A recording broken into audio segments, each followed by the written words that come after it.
What's up, y'all? It's Ricky Dominguez, and I'm back again, like I never left. I just left the sauna. I'm trying to head home. I should be there in about 7 to 8 minutes. It's a beautiful day, a beautiful Friday. I got to go to work tonight, but it's all good. People are out. I'm just leaving the gym. Got in the sauna. That always does me well. I'm able to meditate and really thank God and just be in the zone. But today they was in there coughing and all of that. That's a personal space. I had to get up out of there quicker than I probably would have normally. Sauna is one of them things that I think I might like to have in my house. I think I can probably let God know that I need that and give him a real reason, to spend that good time with him. And I think he'll allow that. But on another note, man, I want to talk to y'all today. I just want to title this, I might need to pluck my eye. I might need to pluck my eye. I know that sounds crazy, y'all, but check it out, man. In the Bible, it talks about, Jesus speaks that if it's better to enter into eternity with one eye or no eyes than to enter into eternal damnation with both your eyes. And I can go at this in so many different ways, but I'm going to talk from personal experience. Man, there's some beautiful women in the world. It's some beautiful women in the world, man. And I'm going to say that, I have a beautiful girlfriend. But there are beautiful women in the world. That doesn't stop there. Just because you have a beautiful significant other, it doesn't mean that you can't see beauty or you're not attracted to things. It's akin to, having a Lamborghini, but then you see a Bentley coupe, Continental GT, and you're looking, it's a dangerous game. And I'm saying this to say, man, when you're trying to be rightly aligned with God and not to rebel against him, it's a must that you don't put yourself into situations where you can be tempted to do wrong. And it's so hard out here because everywhere I turn and everywhere I look, there's a shapely woman. And I don't know if everybody's attracted to shapely women, to each his own. But, that's what I would say the majority of men are attracted to, shapely women. I would say that, hey, that car was close in the mug to me, shapely women. But what I seen, because I want to be so rightly aligned with God, man, I've decided, man, that when I go to the gym or when I see women, I'm just going to turn my head, man. And it's tough, man. Today was day one, and it's a tough thing, but I even felt rewarded in that because I don't want to be distracted. I know that the longer I look at something, because it's just the way things are set up, the longer I look at something, the more I feel like I could have it, the more I'm drawn to it. Right? So say for instance, just hypothetically speaking, if I see an attractive girl at the gym and she thinks I'm attractive, I think she's attractive, and you can tell this by the time that you lock eyes. But when you continually see that person and you build this rapport without even talking to her, the comfort and it being tangible, it being there makes it even harder to resist it. So that's something you got to be careful of because you don't want to put yourself into situations where you need to be saved, where you need God to rescue you from evil and to keep you from temptation, and that's the part where the word says, when Jesus says it's better if you just pluck your eyes out, basically, niggas, stop looking, and that's the approach I have to take because, comparison is the stealer of joy. You can have something nice. A perfect example. I just got rid of my Challenger. Loved the car for the time that I had it. Maybe 2 years, 3 years I had it. And I moved to Illinois and it's rear-wheel drive. And I was anticipating the winter, so I got rid of it, right? And now I have a Prius, right? Go figure. I go from a 6.4 liter Scat Pack to a Prius, right? But I know what I was doing.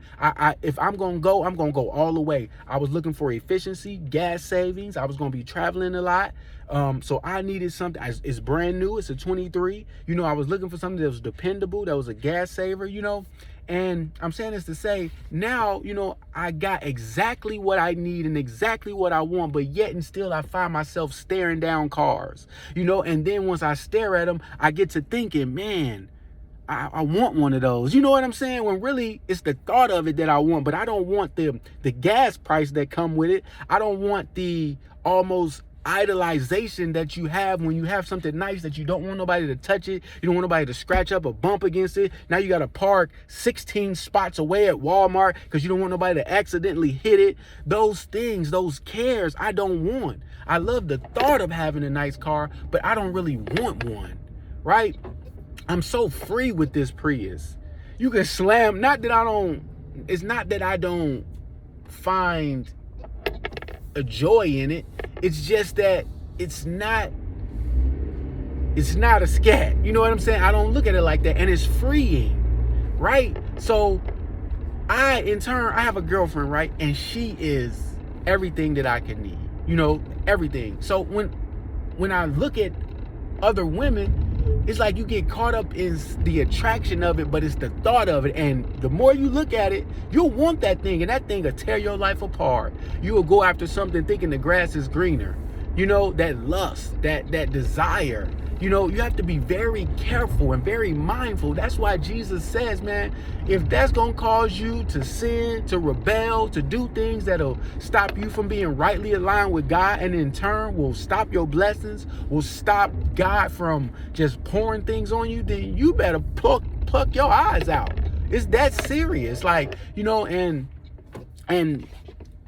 And I've learned that, and today I've did that. Now, I've went on this journey before, but this is the first time that I'm letting y'all know. I got more people gonna hold me accountable. I have told my friends about it, and they weigh in like, man, that's tough. And, God made he did his thing with a woman. And I've heard people told offense, like, you can look, but you just can't look with a lustful eye. Come on, man.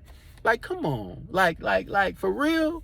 Like, I can look, but it ain't, it turns it. I mean, if you're attracted to something, you're attracted to something. And I'm not saying I'm out here just gawking and dropping, my jaw dropping, but I'm saying I don't even want to get to that point, because I want to be so rightly aligned with God that I want everything that's mine. And if that's going to be considered rebellion, he said, you don't even got to sleep with the girl. All you got to do is think about sleeping with her. Well, damn, if that's going, all of those things lead up to that. It's like a gateway. Looking is like a gateway drug. You know what I'm saying? You know how they be like, well, weed ain't drinking is a gateway. Yeah, that's a gateway drug, looking. So, it's just like, man, if that's going to do all of that, I might as well just cut it off at the root. And that's where I'm at with it, man. And I'm hoping a lot of y'all join me on this journey, man, and just see exactly what God will do. And of course, I'm praying at the same time, like, God, take away it. I don't want to be distracted by anything, man. I feel like when you give your complete focus to something, you at your best, man. And I just want to give my complete focus to the kingdom and the things that I'm doing. Like, when I'm at the gym, I don't want to be looking at girls. I want to be working out. And that's akin to a lot of things. When I'm driving, I want to get to my destination. Distractions will cause you to have an accident. Distractions, will do a lot of things for you. I wonder, can I fit in here? I think I can, but I ain't gonna try it. But just remember, man, it's better, man. You just cut that thing off. If it's causing you any type of, man, it's another spot. If it's causing you any type of struggle, if you see it in any light causing any type of dampering on who you are and who you could be, cut that thing off, man. Cut it off, man. It ain't worth it, man. It's better to be rightly aligned with God, than to have that temporary joy that could lead into eternal suffering, man. And, it's a lot of things that those pleasures, those things like that could do to you, man. And you don't got to wait till you die. Like, those things will tear you down right now. You'll find yourself in some situations that you can't get yourself out of. Like, say for instance, you just all about, I need this car. I've seen it so many times. I just can't be happy and satisfied with the one that I'm in, and I'm seeing this car and I want this Range Rover. Well, what are you willing to do to get it? Some of those things that because you've looked at that thing and you've lusted over that thing, and now you'll do anything to get it. You'll cross your girlfriend. You'll cheat on your wife. You'll sneak out out in the middle of the night to go be with this person that you just met, who ain't better than the person that you already got, but because you've been around them, you've been looking at them, you've been checking them out, and now you're pulled. There's a pull, and now you done put yourself in a position where you're more tempted. Like you want this thing, and you're willing to risk what you have, which is better than something that you've now programmed yourself to make you think that you want, that you need. So be careful, man. Man, the word of God, is no lie. I see no lies, man. And the more I think and the more I live, the more I know, man, that word of God is real, man. That constitution of the kingdom, is real, man. So I just made it to the house, man. I'm about to hop out. I hope y'all understand what I'm saying, man. I might just gotta pluck my eye out. You know what I mean? And that's just a shout out, man. I got great self-control, but I'm still not trying to put myself in a position to test it. I ain't trying to put myself in a position to test it. The best maintenance is preventative. I don't want it to break and then fix it. I want to work on it before it breaks. I want to take the antidote before I get poisoned, right? The antidote before the poison. That's a good one too. It's an antidote before the poison. I almost should make that the title, right? Might just do it. But anyway, I'll holler at y'all, man. Just remember, we were all put here to serve our gifts to the people in a way that pleases God. And I'm out. I'll holler at y'all later.